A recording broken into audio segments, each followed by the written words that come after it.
Chapter 8. Victoria Station. Victoria, Victoria. Sade repeated the name to herself of the station where Mrs. Bankole said they would get off.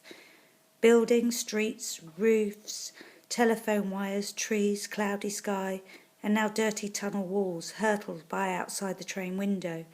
Inside the compartment, the passengers reminded Sade of a page in her children's encyclopedia illustrating people from around the world. A map above the opposite seat showed a long blue line, looped at one end with a picture of an aeroplane. Little squares and circles, each with a name, were dotted along its length. So many different stations. Another map showed many different coloured lines, weaving in and out of each other, and dozens of other stations. It would be so easy to get lost. Why hadn't Uncle Delhi come to meet them in this gigantic city? Sade felt her stomach encircled and twisted by a web of ever-tightening wire. The trouble at customs had clearly upset Mrs. Bankole. She was also clearly annoyed not to find their uncle at the airport. Now she'd have to take the children to Uncle Delhi's college. There had also been no sign of a Mr. Bankole. Mrs. Bankole did not mention him again, but began to grouse about having to drag all her baggage around London. It seemed that she meant the children too.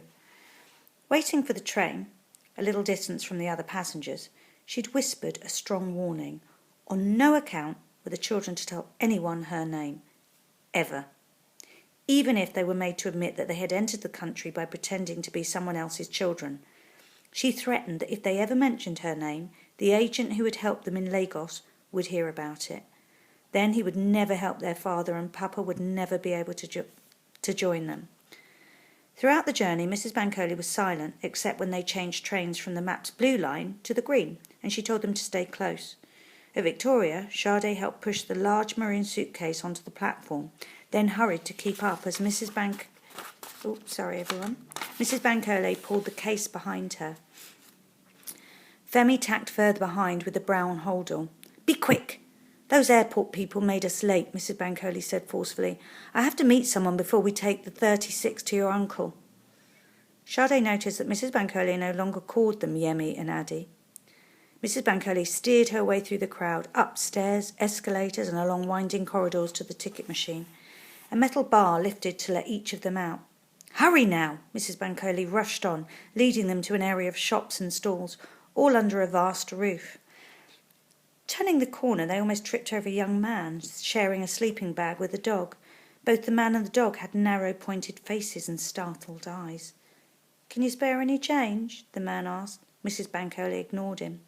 People were hurrying all directions while others stood staring up at an enormous notice board.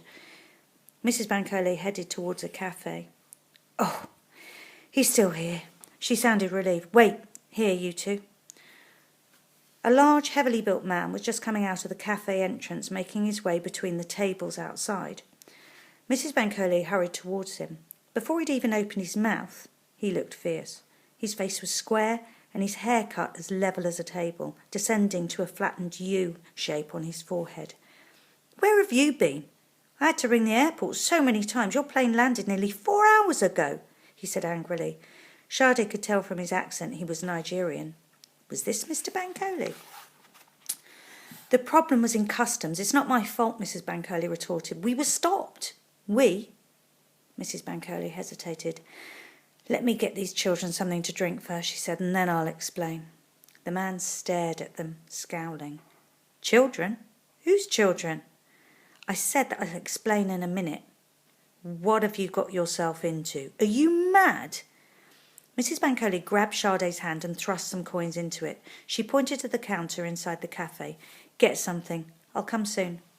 Without giving them time to reply, she pushed them through the door and hurried back outside. Femi pulled a face and made his way to the counter. "Coke, please, and one of those," he said to a pink-cheeked woman with a white cap. He pointed to a square of chocolate cake. "The same, please," added Sade.